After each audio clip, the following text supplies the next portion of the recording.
زي محمد صلاح مثلا، بس مش السنه دي. محمد صلاح السنه دي لان مفيش خط نص وكلوب مصمم يموته. انا قلت فاكر ساعه ما قلت لك، قلت لي ازاي؟ قلت لك كلوب مصمم يدمر محمد صلاح، لان كلوب ما بيحبش النجوم في الفرقه.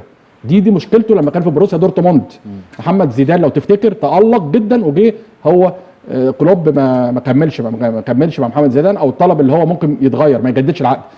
مشكله المدربين الاجانب الكبار، ما عدا الناس اللي هم عندهم سلام اجتماعي مع نفسهم. يعني جوارديولا يقول لك محمد صلاح لو عندي هيحط 80 هدف كل سنه، كل موسم في كل المسابقات، مش اقل من 50 ل 80. بدليل ايه بقى؟ بدليل الفرقه كلها بتخدم على هالاند 25 هدف في 15 مباراه، ده غول.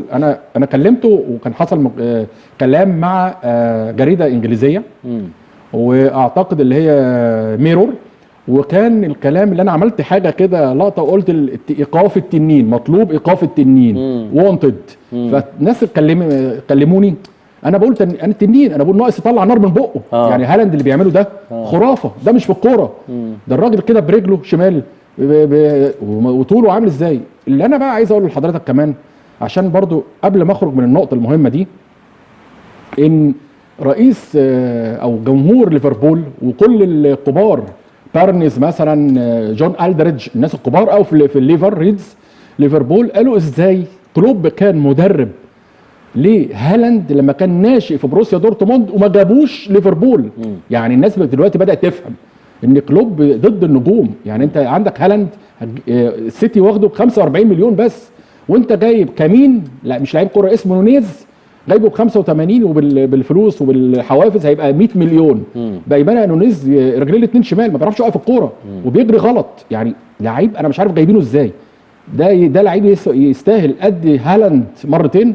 فدي من ضمن الحاجات. وجايب لي جابكو، ده اللعيب الهولندي مالوش علاقه بالكوره لغايه دلوقتي، مفيش خالص، مفيش اي سنه صغير كمان، اي انتاج. لا يعني انت جايب لعيبه. ما هو انا هقول لك حاجه حسام، انت عارف يعني انا ممكن اجيب ايه؟ حد يعلي لي الدنيا، يعلي لي الفرقه، يعلي لي البرنامج بتاعي، يديني افكار جديده، يبقى فيه كاريزما. انا جايب لعيبه بتتدرب ده انت عايز لعيب ينقذني.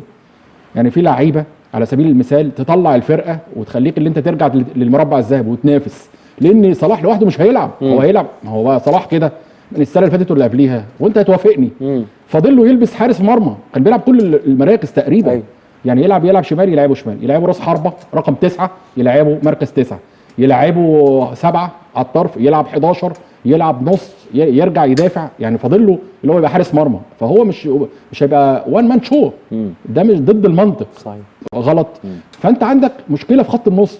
عندك كلهم كيتا اللي انت جايبه ما عندوش فكره، مصاب على طول كيتا، وبيلعب كل كره لورا، ما عندوش ثقافه يلعب لقدام زي النني في بدايه حياته مع الارسنال.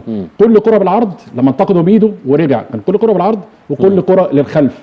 كيتا بيعمل كده، اندرسون كبر، قنطاره مصاب دائما. ويعني لعيبه خط النص مشكله. انت عندك المشكله في ليفربول خط النص مش الهجوم، ورايح يتعاقد مع مهاجم، في مهاجم كمان جاي.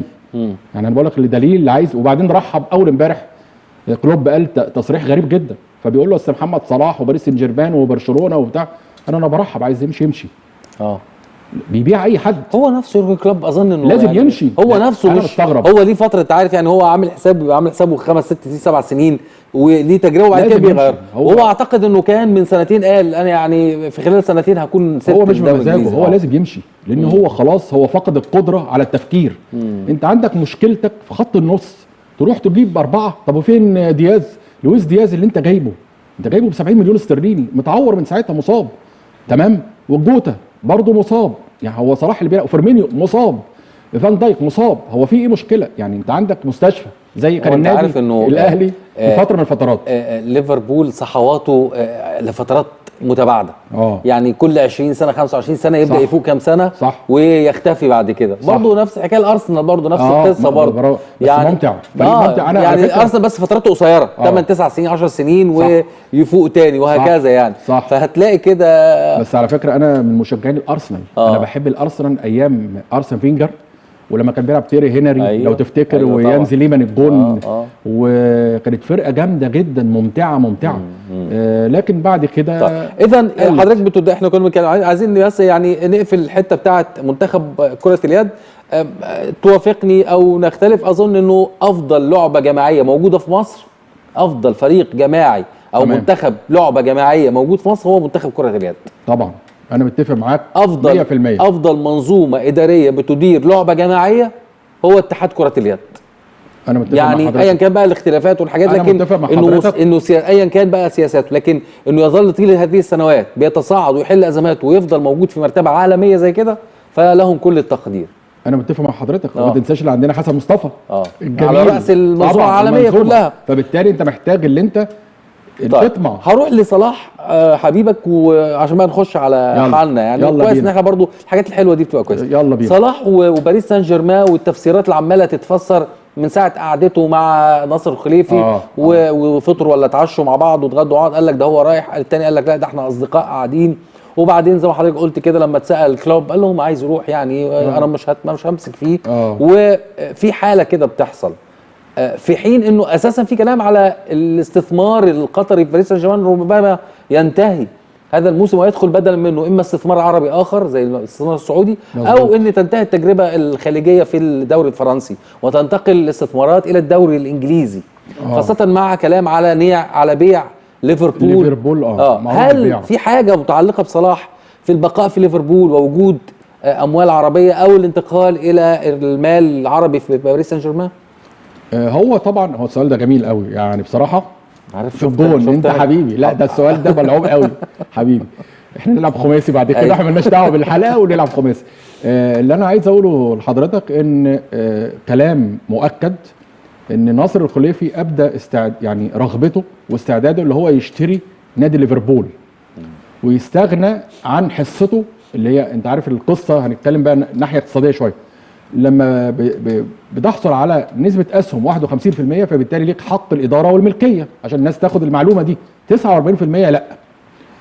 هو ليه حصة حاكمة بنسميها بلغة الاقتصاد اللي هي 51% ل باريس سان جيرمان 64 تقريبا في المية أو 68%. هو ممكن يخلي نسبته زي ما هي وياخد 49 في ليفربول.